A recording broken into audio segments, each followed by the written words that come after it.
Some guy came up to me and he was like, hey, do you know anything about rape? And I was like, fuck no, motherfucker. I don't know anything about that shit. Go and ask Billy Boy. And he was like, who's Billy Boy? I'm like, Billy, Slick Willie. Bill, you know I love you, okay? I really do. You are my favorite rapist. Okay, so just a couple of quick things before I get into the actual video. So first, once again, please watch this video in its entirety. It really makes more sense when you get the entire context of it.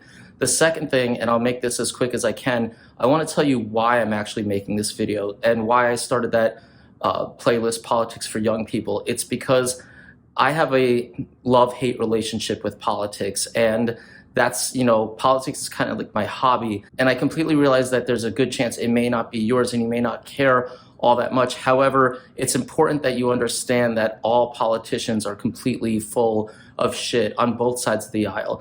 And really, when you kind of get to embrace that more, then politics makes a lot more sense. You don't just have to kind of shut it off. You can sort of kind of keep it onto the side and know that they're all full of shit, and it will actually make your life better. I promise you that. And the last thing I wanted to say before I got into the video, and I don't mind saying this in person, but I usually don't like talking about this in a public video, but I once again have to say this for the context of this. So I've been on both sides of the political aisle.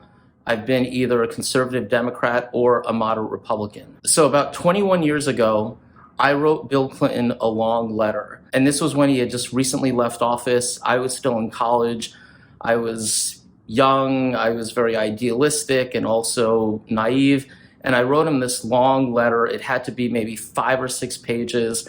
And I kind of just sort of, shared everything that I wanted to share. I kind of, talked about what I thought of his accomplishments. I used to be a huge Bill Clinton fan, by the way. I still think that Bill Clinton, in terms of being a president, was really one of the best. I shared with him, how I sort of viewed the world, how I saw the future, all that lovely, wonderful, silly, naive, idealistic stuff that a lot of young people talk about. And here's what I got. After pouring my heart out, so to speak, I got this ridiculous, stupid, bullshit postcard. And if you want to, read this stupid, generic postcard, you can. You could just pause it. That's up to you. But getting to the heart of it, one of the things that I've learned is that all politicians are completely full of shit. They always have and they always will. So it's really important that you do not ever believe in any politician's nonsense. No one's, period. End of story. Seriously. And I probably have more to say about this in future videos. I also want to tell you a little story in this one, but it's really important that you remember that, because all politicians, no matter what, are just saying nonsense out of their mouth all the time. They really are. So let me tell you a little bit about Bill Clinton. Bill Clinton, before he was born, his father died. His natural father died in a car accident. He was driving one night in the rain and lost control, and he died. So for several years, Bill Clinton, was being raised just by his mother and his mother's family for the most part. So when Bill Clinton was about maybe 7, 8 years old, his mother got married, remarried, and his stepfather was a complete and total drunk, by the way. His stepfather used to beat the ever-living piss out of his mother, and apparently Bill Clinton had respect for this, it seems. That's why he took his stepfather's name as opposed to keeping, his birth name, and this is where he started to really get to, really kind of build his wonderful manners towards women. So, and I'm saying this and I'm making this video because if I didn't have a lot of previous fondness for Bill Clinton, I wouldn't make this video, because if it's just some other politician, then let it just be some other politician. Bill Clinton was really an important politician to me when I was, in college in the late 90s. And so the fact that Bill Clinton has become a rapist, a serial rapist, really deserves a video, and it really does, by the way. And in the event that the Secret Service reviews this video, they're not going to come and interview me for this, but I probably am not going to do this in this video, but I need to make another video on some things about the Secret Service, by the way. And like I said, this is really where the start of Bill Clinton's love of, how he's treated women his entire life. This is how it really started.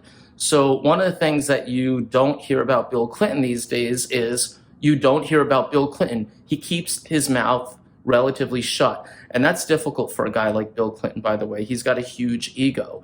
And the reason for this is because he knows that he is guilty. He and his wonderful, lovely friend, that gentleman, Jeffrey Epstein, used to go and have sex with 14-year-old girls. Bill Clinton used to, well, he still, gets horny, of course. Bill Clinton used to get horny, and he used to call up his friend Jeffrey Epstein, and he used to put his little pee-pee, his little 1-inch pee-pee, in 14-year-old girls. He really does. And I think that Bill Clinton will be prosecuted, by the way. I think it is coming, and I think that Bill Clinton will spend the remaining years of his life in prison. I really do.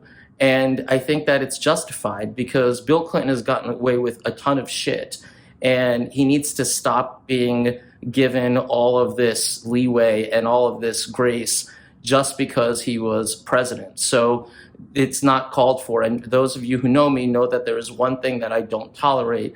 It's rape. And this is what Bill Clinton is all about. Bill Clinton loves this. Bill Clinton has always been a serial womanizer, even prior to him becoming a serial rapist, again, with his buddy that he misses fondly, Jeffrey Epstein. And unfortunately, because I'm not a famous person, I'm sure that Bill Clinton won't be watching this video, but I wish he would, because I think that Bill Clinton really needs to take some inventory of himself, okay? And I do have a direct message for Bill Clinton also, by the way. So, Billy boy, the next time I write you a letter, which will be never, by the way, because there's nothing that you can teach me anymore, but I highly recommend that you actually read it and you respond and give me an actual response as opposed to some bullshit generic postcard. See, you did this to yourself, okay? There's one thing that I won't tolerate. I don't tolerate people who ignore me, and I don't tolerate people that give me some generic bullshit response on anything. But I'll never be sending you another letter, like I said, because there's nothing else that you can teach me. I mean, I guess rape is a skill. I mean, I suppose, you can teach that, although I don't want to learn that. By the way, maybe a couple of months ago or so, some guy came up to me and he was like, hey, do you know anything about rape? And I was like, fuck no, motherfucker. I don't know anything about that shit. Go and ask Billy Boy. And he was like, who's Billy Boy? I'm like, Billy, Slick Willie. And he was like, oh. He's like, does he know anything about it? I'm like, absolutely. He's a freaking connoisseur, okay? Bill, I love you, okay? I really do. You are my favorite rapist, okay? And there's going to be a lot of help that you can get in prison, okay? There's going to be a lot of psychiatrists to help you.